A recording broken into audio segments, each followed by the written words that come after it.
যেটুকুন ওরা শূন্যস্থান পূরণ করেছে এই প্রতিষ্ঠানে এসেই করেছে। আর আগামী দিনের কথা বলছেন, আগামী দিনে যারা আসবে তারা এই পীর জুলফিকার আলী মেমোরিয়াল ইনস্টিটিউটের তো ছাত্রছাত্রী নয়। অর্থাৎ আমি তাদের সম্বন্ধে একটা ভেবেই নেব যে পূর্বের ছাত্রছাত্রী যারা আমার কাছে যে অবস্থায় এসছে সেই অবস্থায় তারা আসবে। তবে আমার দায়িত্ব থাকবে তাদের ঘরে যে কোনো প্রকারে নানা রকমের পরিকল্পনা পদ্ধতি অবলম্বন করে যে পূর্বের আমার ইউনিভার্সিটির ছাত্রছাত্রী আমি তাদের পড়াশোনার বৃদ্ধে উন্নতি করতে পেরেছি, আমি সেটাও প্রতিশ্রুতিবদ্ধ হব।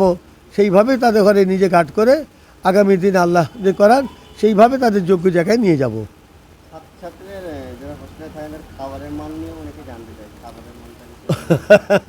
ভালো কথাই জিজ্ঞেস করেছেন।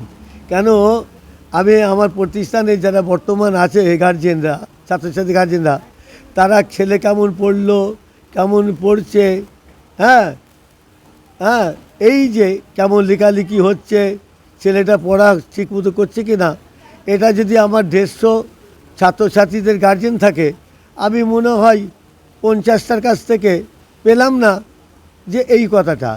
বেশিরভাগ গার্জেন দেখুন কি খাচ্ছে, কখন খাচ্ছে, কোথা শুচ্ছে, কোথা মুতছে, কোথা খেলছে, হ্যাঁ আলু কেন সেদ্ধ হয়নি, মুড়ি কেন লিবড়ে গেল, ঠান্ডা হয়ে গেল, এইটা দেখলাম। মানে গার্জেনদের, প্রায় গার্জেনদের মানসিকতা, মানে ওরা পড়া বিদ্যে হোক আর না হোক, আমার ছেলের বিরিয়ানি মুরগির জায়গায় যদি খাসি করে দেয় হুজুর, হুজুরের ওপর তারা খুব খুশি। ছেলেকে কলের পানি না দিয়ে যদি আমি ফিল্টারে ঠান্ডা পানি দিই, গার্জেনরা খুব খুশি।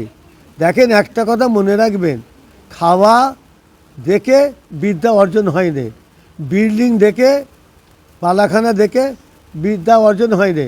সারগাতাতেও মানে কি বলে পদ্মফুল ফোটে, একটা পর্বত সারগাতাতেও পদ্মফুল ফোটে। আমার ভাঙাচোরা, আমার এই অ্যাসবেস্টার ছাউনি, আমার এই ছোটো পাড়া প্রতিষ্ঠান বলে, হ্যাঁ এটা যদি কোনো গার্জেন মনে করে এই জায়গাটায় পদ্মফুল ফুটবে না, তাহলে তাদের ভাবাটা ভুল হবে। কেন আজকেই তো তার অনুষ্ঠানে আপনারা মিডিয়া ভাইরা এসছেন, আপনাদের মাধ্যমে তো লোক জানতে পারবে। এই মাধ্যমিক খুলেছিলাম, আল্লাহর কাছে শুকরিয়া, পীরেদের দোয়া, হ্যাঁ আজকে যদি সেই ভাঙা ঘরে সেই যদি চেষ্টাটা বিদ্যেটা যদি তাদের ঘরে আমরা না দিতে পারতাম, তাহলে এই ভাঙা ঘরে আর এই কি বলে একটা ওই ছোটো প্রতিষ্ঠানে তাহলে পদ্মফুলের মতন 8টা ছেলেকে আমি উচ্চ মাধ্যমিকে তাদের ঘরে ওই উত্তীর্ণ করতে পারতাম না। অর্থাৎ পড়াশোনা আছে, খাওয়া দাওয়া কিছু দিতে পারিনি। আমি কি দেবো? বর্তমান যা সময়, যে যা 4টে-5টা ছেলে নিয়ে সংসার চালাতে বাপ মায়ের কী অবস্থা। আর বর্তমান আমার হোস্টেলে ছেলে মেয়ে দিয়ে প্রায় 150 মতো হবে। ওদের বাজার তো করতে হবে, বাজার তো করতে হবে। গোশের দাম কত, আলুর দাম কত, তেলের দাম কত, ডালের দাম কত, সেই জায়গায় তবুও আমি শুরু থেকে আজ পর্যন্ত যে খাবার মানটা রেখেছি সেইভাবে পালন করছি। সকালে চা বিস্কুট দেওয়া হয়, 10:30টায় আলুর দম বা কি ঘুগনি মুড়ি দেওয়া হয়, সপ্তাহে 2 দিন গোশ দেওয়া হয়, 2 দিন আন্ডা ডিম দেওয়া হয়, 1 দিন মাছ দেওয়া হয়। আবার কোনো কোনো সময় দেখা গেল 2 দিন 3 দিন গোশ হয়ে গেল, আন্ডাটা হলো নি, সেটা আবার কোনো দিন দেখা গেল মাছটা হয়তো হলো না, আবার অন্য মুরগি টুরগি দিয়ে পূরণ করে দিই। এইভাবে ওদের একটা গার্জেন, সব গার্জেন তো আর পয়সা নেয়। অনেক গার্জেনরা মনে করে যে আমি টাকার ব্যাগ দিয়ে দিলে আর বালাখানায় শোয়ালে আর ভালো মন্দ খেলে আমার ছেলে লেখাপড়া হয়ে যাবে। যদি কোনো গার্জেনের এই ধারণা থাকে সে ভুল, সেটা তার গার্জেন ভুল। টাকার বস্তা দিয়ে বালাখানায় শুইয়ে, গদিতে শুইয়ে ছেলেদের কিন্তু লেখাপড়া হয় না। যে লেখাপড়া হবে ত্যাগ শিকারে, লেখাপড়া হবে পরিশ্রমের মাধ্যমে, লেখাপড়া করতে হবে লক্ষ্যর ওপরে। তবে সেই হিসাবে গার্জেনরা টিফিন দিক আর না দিক, সবাই তো আর বড়ো লোকের ছেলে নাই, গরিব দুঃখী আছে। যাই হোক তাদের সে নিয়ে আল্লাহ করাচ্ছেন।